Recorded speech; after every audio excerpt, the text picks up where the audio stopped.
Here we go again. One assumes that the woman's rituals got out of hand as usual.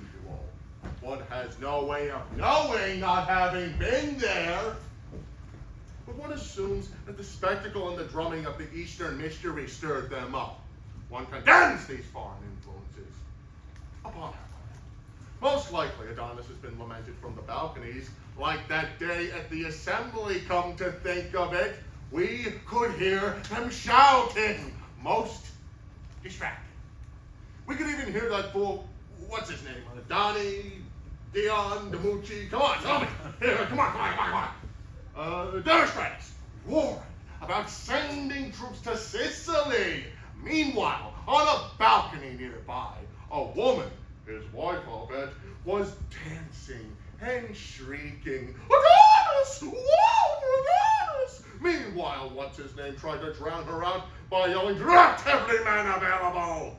And the woman, drunker than ever, started shrieking, wait for Adonis! And look how things turned out. May what's his name rot in hell.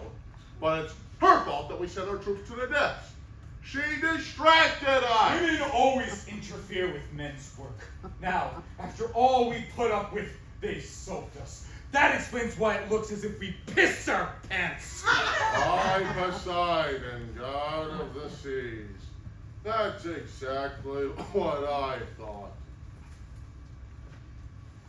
It's our own fault we spoil them too much. We buy them trinkets. Then we even go back to shop for them.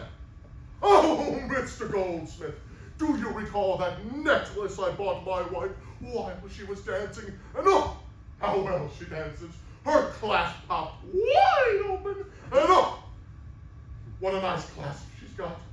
Do me a favor, will you, while I'm out of town, drop in and see if you can slip a big new pin into that wide open clasp of hers.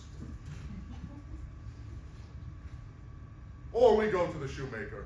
He's the military type who always stands erect and will say, oh, Mr. Coleman, that strap on my wife's sandal is too tight. I noticed a little blister down by where she's so sensitive. Drop in and see if you can stretch things out. I won't be home, but I'm sure you have just the right tool for the job. In tobacco, I rest my case. We have no one to blame but ourselves. And now it has come to this. I, an official member of the military, have been delegated to draw up funds to purchase oars for the military. Official business, mind you. The women have slammed the doors in my face. They won't get away with that, I assure you. Bring me the crowbar. I'll teach them a lesson about men they'll not soon forget. You there. You bright-eyed, what are you staring at? I'll probably open that gate in a minute. Don't bang. Put your poker away. We're here to talk. Impudent strumpet. Archer, arrest this woman. By Artemis, touch me and you'll pay for it. Coward sees her. She's the ringleader. Let's nip her in the bud. By Pandrosos, mess her hair, I'll flatten your balls. My what? Archer, get this vixen with a strong tongue. Cut it, Foster. Make a move and you'll sing soprano at your next performance. Archer, take care of this one too. No more of this foolishness. By Artemis Bull, 1 inch closer, and I'll pluck out your pubic hairs 1 by 1. Archers, step forward. Are you deserters? Surely you're not scared of women. We can't have women pushing us around. Now can we? Attention! Forward march! Come right on in, gentlemen. By all the goddesses, 4 legions of women are ready to embrace you. Keep in mind, they are armed and dangerous. Officers, I order you to proceed. If you're not afraid of women like myself, gentle and well-bred, take a look at my sisters, the garlic sellers, the barmaids, the bakers, experts in pressing and squeezing, flipping things over,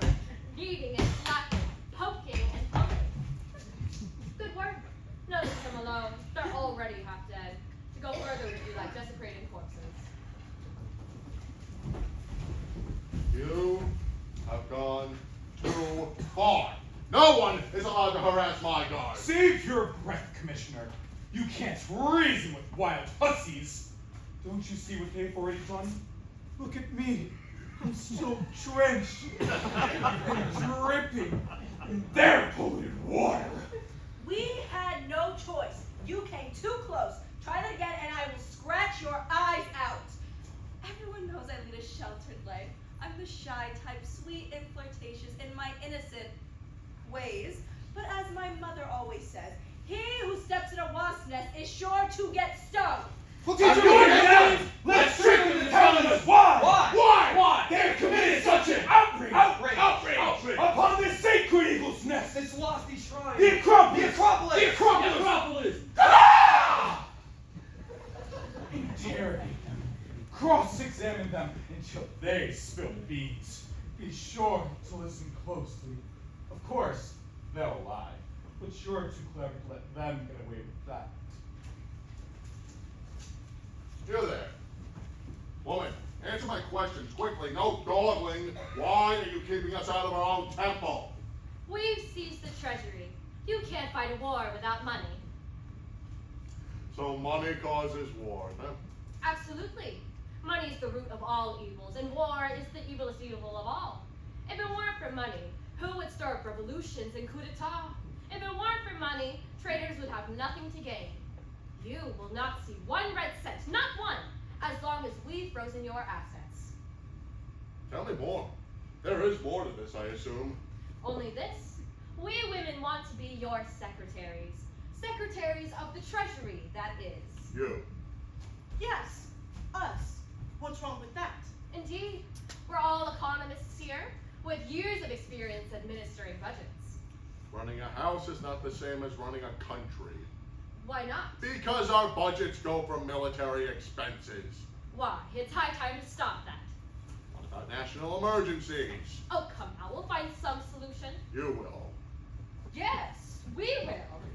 And it's over. We're doomed! No, you're saved. You've lost your mind. Such an attitude. Maybe you're right. Maybe I am the one who's gone mad. Such insolence mustn't lose my grip. No one gets away with this. Don't you understand? Only we can save you. Suppose we don't want to be saved. Exactly our point. You don't care what happens to the rest of us, how many die, or what the cost, as long as you are the victor. Women are too simple-minded to understand complex military matters, while men look at the big picture. If that's so, then there's no harm in listening to us, is there? Well, hurry it up. Let's get this over with. I have more important things to deal with. Oh, sit tight. Stop interrupting. I can't do this! I can't! It's too ridiculous listening to it like an housewives! Oh. Be quiet. You have more to lose than we do. Silence, you vultures! Continue, my dear. Relax, and let me illustrate. Years ago, when the war began, we said nothing, put up with the situation, and raised your children single-handedly. When things got worse, we bit our lips. We didn't dare